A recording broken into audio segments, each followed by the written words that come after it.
Hello friend, সবাইকে আপনাদের প্রিয় চ্যানেল বনসাই স্টাডি অ্যান্ড গার্ডেনিংয়ে স্বাগতম। আজকে আপনাদেরকে দেখাবো বাড়িতে একদম ঘরোয়া পদ্ধতিতে পটাশ সার তৈরি। এই যে লক্ষ্য করলেন, শুকনো কলার পাতাগুলোকে আমি পুড়িয়ে নিলাম।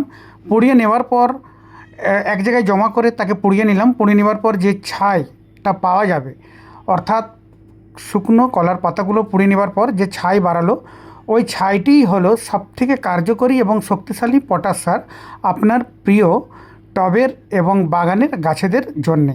আপনারা এই পদ্ধতি অবলম্বন করে যে কোনো ফুল ফল গাছে যদি দেন, দারুণ কাজ হবে। আমি কিন্তু এটি দীর্ঘদিন ধরেই ব্যবহার করি। এই যে দেখছেন, আমার পটাশ সার তৈরি হয়ে গেল। এই জবা গাছের আমি ভালোভাবে একটু পটাশ সারটা দিয়ে দিলাম, এবং যত রকমের ফুল এবং ফল গাছ আপনাদের কাছে থাকে, সবে কিন্তু আপনারা এই যে পটাশ সার যদি আপনারা এইভাবে এই পদ্ধতি অবলম্বন করে যদি ব্যবহার করেন, দারুণ কিন্তু এর কাজ। এবং কোনো কারণে যদি একটু বেশিও পড়ে যায়, আপনার গাছের কিন্তু কোনো ক্ষতি হবে না। এটি একটি ব্লুবেলি, অসাধারণ এই গাছে ফুল আসে।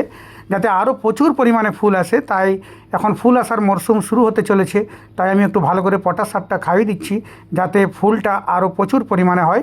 পরবর্তী আপডেট আপনাদেরকে পরে অবশ্যই দেব। এটিও একটি মালপিজিয়া ঘ্যাবরা। এই গাছেও প্রচুর পরিমাণ কিন্তু ফুল হয় এবং ফল হয়। তো পটাশ আমাদের নাইট্রোজেন যেমন গাছকে বৃদ্ধিতে সাহায্য করে, নাইট্রোজেনের যেমন প্রয়োজন, ফসফেট যেমন গাছকে দৃঢ়তা প্রদান করে এবং ফুল ফল আনতে সাহায্য করে, ঠিক সেইভাবে পটাশও কিন্তু আপনার গাছকে শক্তিশালী করবে, শিকড়কে শক্তিশালী করবে এবং ফুল ঝরা রোধ করবে, ফলকে করবে পরিপক্ক। অর্থাৎ আমাদের গাছেদের এনপিকে অর্থাৎ নাইট্রোজেন, ফসফেট এবং পটাশ সব উপাদানেরই প্রয়োজন। বিশেষ করে পটাশ কিন্তু গাছেদের জন্যে, বিশেষ করে ফুল ফল গাছেদের জন্যে খুবই একটি কার্যকরী সার। একে আপনাকে প্রয়োগ করতেই হবে যদি আপনার গাছে নিয়মিত ভালো ফুল এবং ফল পেতে চান। এবং অনেক ক্ষেত্রে আমরা 0050 স্প্রে করি বা লাল পটাশও ব্যবহার করি, কিন্তু যদি হাতের কাছে যদি আমি ঘরোয়া পদ্ধতিতে যদি এরকম সুন্দরভাবে তৈরি করতে পারি, তাহলে সম্পূর্ণ বিনা খরচায় একটি দারুণ কার্যকরী পটাশ সার আমি বানাতে পারবো। এবং এই সার আপনার গাছেদের গোড়ায় পড়লে কিন্তু গাছেদের কিন্তু কোনো ক্ষতি হবে না, যদি একটু বেশি পরিমাণে পড়ে যায়। তো এই যে আমার বাগানেও যে পেঁপে চারা বা আমি যে কলা চারা এগুলি যে লাগিয়েছি, এতেও কিন্তু আমি অন্যান্য সার যেমন খাইয়েছি, কিন্তু পটাশ সারও আমি কিন্তু আমার নিজস্ব তৈরি করা পটাশ সার আমি কিন্তু এতে কিন্তু আজকে কিন্তু খাইয়ে দিলাম।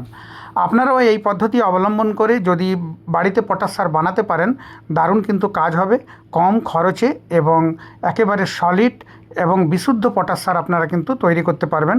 কারণ আমরা সকলেই জানি যে কলা গাছের মধ্যে প্রচুর পরিমাণ পটাশিয়াম থাকে, যে পটাশিয়াম আমাদের প্রিয় গাছেদের জন্য খুবই কার্যকরী একটি উপাদান। তো এই ধরনের আরও ভিডিও আপনাদের সামনে উপস্থাপন করা হবে। যারা আমার চ্যানেলটি নতুনভাবে দেখছেন, আপনারা সাবস্ক্রাইব করে রাখুন।